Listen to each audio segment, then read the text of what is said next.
With Skin in the Game, what made that project different from the other movies that you had gotten off the ground or been a part of? Yeah, Skin in the Game was probably one of the hardest films I had to make up to this point, because emotionally, I had to take myself, emotionally and in the writing, I had to take myself to a really dark place, right?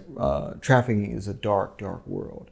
And so it probably wouldn't have been my first choice, but I was somehow compelled. I was just compelled to tell the story. After meeting the women, talking to survivors, I just got deeper and deeper, and I just said, this is something I have to do. But but I think I probably resisted it at first, only because of the subject matter and the darkness of it. But then at some point, I just I couldn't avoid it as a filmmaker and as a human being. I mean, as a human being, I felt like I needed to tell this story. I felt like the voice of these women needed to be told. Yeah. And were some of the women that, on set, were they survivors of this? Yeah. Okay. Yeah, we had one in particular. Her name was Jayla Baxter. There's another woman named Delita Miller. Both survivors. Both had been trafficked at some point. Both were prostitutes, escorts, and then they were on the other side of it now. They were now rescuing girls, right? And they were in a leadership position. So they gave us a lot of counsel. And I leaned on them heavily in the research of the movie.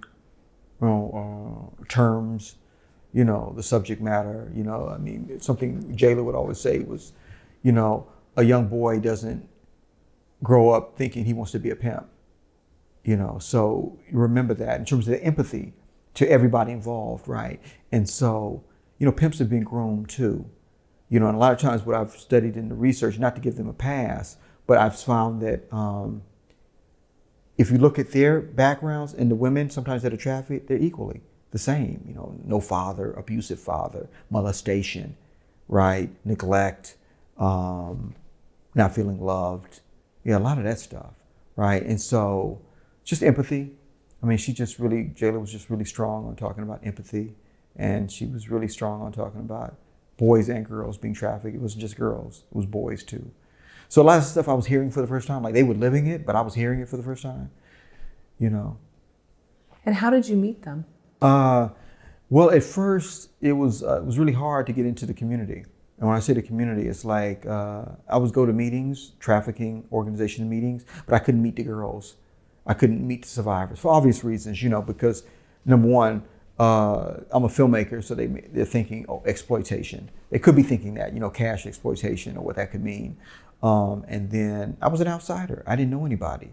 And so then when I tried to talk to some of the girls, it's hard too, because a male talking to a young survivor could also be a trigger for her, And when I say trigger, that's like a woman who's been through a trauma or an experience, right?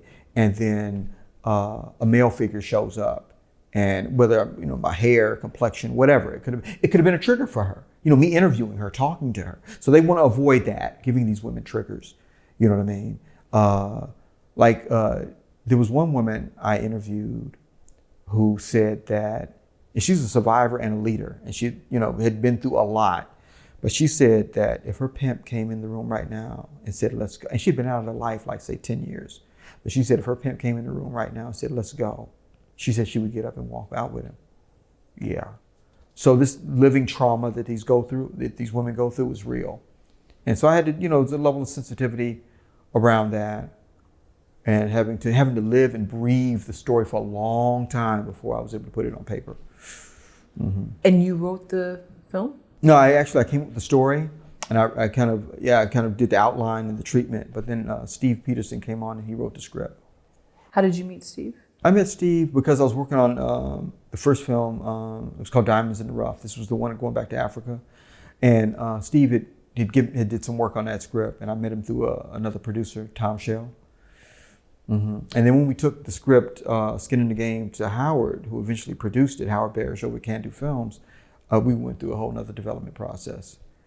Yeah, because I had originally wrote the script like, I don't know if you remember the movie Traffic with Michael Douglas, but it was what happened when that movie, it had multiple storylines. Like it was him, it was this. And so that's how I envisioned telling the story of these girls. Like I had one being abducted, I had one had a Romeo pimp who had groomed her into the life. I had another woman that was a seasoned prostitute in there. So it was like these multiple storylines intersecting, right?